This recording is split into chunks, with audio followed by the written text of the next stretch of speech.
Imagina un campo de asedio antiguo, murallas altas que protegen una ciudad y hombres que intentan derribar paredes con picos. Ahora imagina una máquina que lanza proyectiles desde lejos, capaz de herir, romper y sembrar el pánico sin exponer al artillero al filo enemigo. Esa máquina fue la catapulta, y su aparición transformó la guerra de asedio para siempre. Los orígenes de la catapulta no son obra de un solo día, ni de una sola cultura. Fueron muchas manos, muchas pruebas y varias tradiciones técnicas, las que a lo largo de siglos fueron modelando máquinas que explotaban almacenamiento y liberación de energía para lanzar pesas flechas y piedras, mucho más allá de lo que la fuerza del brazo humano permitía. En la antigüedad, la primera necesidad que empujó hacia estas máquinas fue la de superar defensas. Los asedios eran la forma más común de guerra entre ciudades, y cualquier ventaja para lanzar proyectiles desde la distancia cambiaba el equilibrio. Los registros más antiguos indican usos tempranos de mecanismos lanzadores en Asia Oriental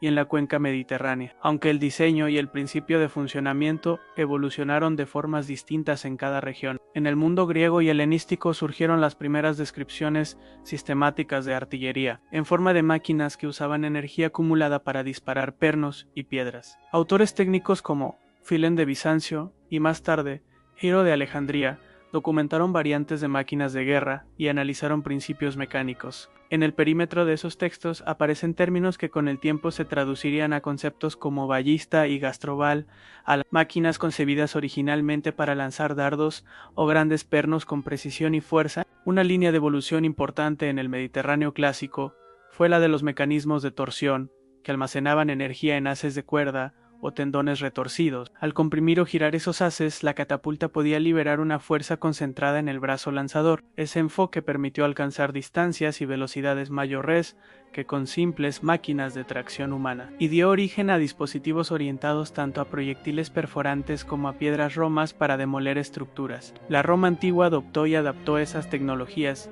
incorporándolas a sus arsenales de asedio. Los romanos desarrollaron y estandarizaron máquinas de caballería y asedio, integrando ballistas en las operaciones de campaña. En paralelo, también existieron desarrollos de proyectiles incendiarios y de dispositivos para lanzamiento de materiales incendiarios sobre murallas enemigas. En China, la historia tuvo una trayectoria parcialmente independiente y en algunos aspectos anterior o paralela. La pirotecnia y la tecnología del polvillo explosivo impulsaron una cultura técnica que experimentó con mecanismos lanzadores desde muy pronto. En textos y crónicas chinas aparecen descripciones de dispositivos de lanzamiento que empleaban la fuerza humana de manera organizada, sistemas en los que varios hombres tiraban de cordeles o cuerdas para catapultar cargas y con el tiempo versiones más precisas para lanzar flechas o piedras. En la tradición china también aparece la transición hacia máquinas que aprovechaban principios de palanca y contrapeso para aumentar la energía disponible al lanzamiento. A lo largo de la Edad Media se consolidaron dos grandes líneas tecnológicas de catapulta, que muchas veces se distinguen por su principio de almacenamiento de energía,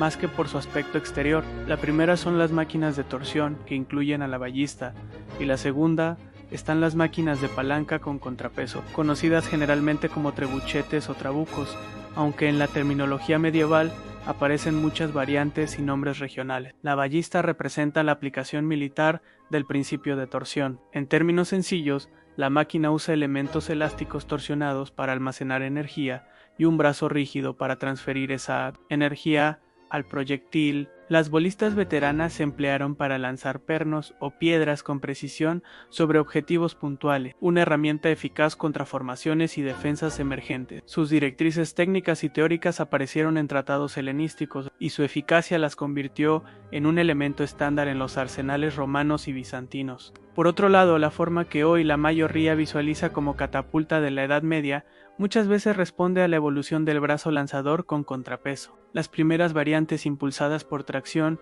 requerían que grupos de hombres tiraran de cuerdas para acelerar un brazo que lanzaba una carga, una técnica que permitía proyectiles pesados a distancias razonables. La innovación fundamental vendría cuando la fuerza humana fue sustituida por un contrapeso, generando lo que conocemos como trebuchet de contrapeso, una máquina que emplea la gravedad para obtener energía de lanzamiento. El trebuchet de contrapeso se convirtió en la gran artillería de asedio medieval, capaz de arrojar piedras inmensas y de derribar murallas que antes parecían inquebrantables. En paralelo con esas mejoras mecánicas, ocurrió otra transformación crucial, la de la logística y la organización del asedio. Las catapultas no son solo máquinas, son sistemas que requieren materiales, talleres, equipos de artillería y rutinas de mantenimiento. Los ejércitos que aprendieron a optimizar la producción de proyectiles, la reparación de miembros de la maquinaria y el posicionamiento adecuado en el campo, ganaron una ventaja decisiva. Los manuales militares y las crónicas de asedio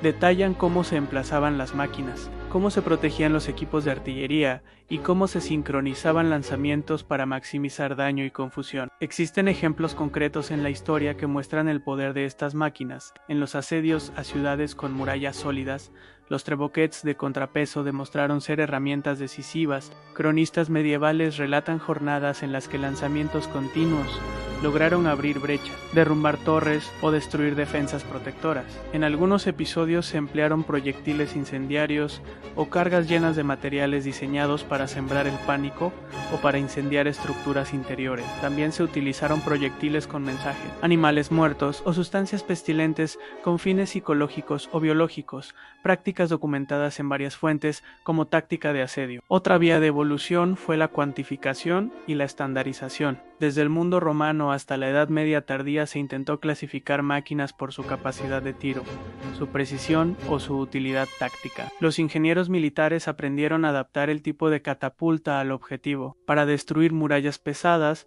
el trebuchet de contrapeso era la opción preferida. Para disparos de precisión contra equipos o torres, la bolista se mantenía como herramienta idónea, y para asaltos rápidos o apoyo en campo abierto, las variantes de tracción podían ofrecer ventajas logísticas. El conocimiento técnico circuló entre culturas por diferentes vías: las rutas comerciales, las campañas militares y los matrimonios políticos facilitaron la transferencia de diseños y mejoras.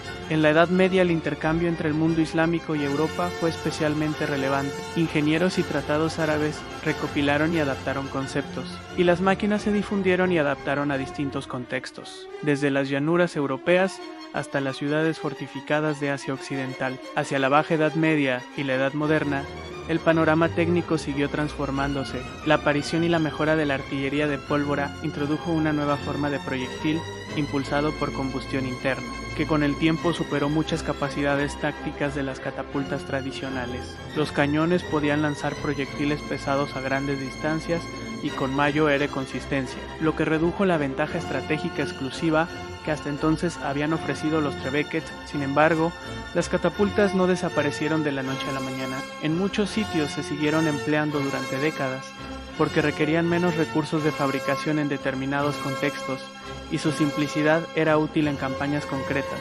Más allá de los grandes cambios tecnológicos, la historia de las catapultas muestra también la relación entre ingenio y necesidad. Cada avance responde a un problema real: la necesidad de superar defensas, de proyectar fuerzas sin exponerse, de controlar un asedio largo. Y cada innovación técnica, tanto en materiales como en teoría mecánica, emergió de talleres, gubias, manuscritos y manos que probaron una y otra vez hasta mejorar la eficiencia y la fiabilidad. En cuanto a la terminología, en la literatura histórica aparecen distintos nombres que pueden confundir a quien estudia este tema por primera vez: ballista, Castroval, mangonel, onagro. Trebuchet y trabuco son términos que describen máquinas con principios de funcionamiento distintos o variantes regionales. Hay que leer cada fuente con cuidado, porque en distintos momentos y lugares un mismo término puede referir a modelos muy diferentes. Lo más útil para entender el mapa tecnológico es clasificar por principio de energía, es decir,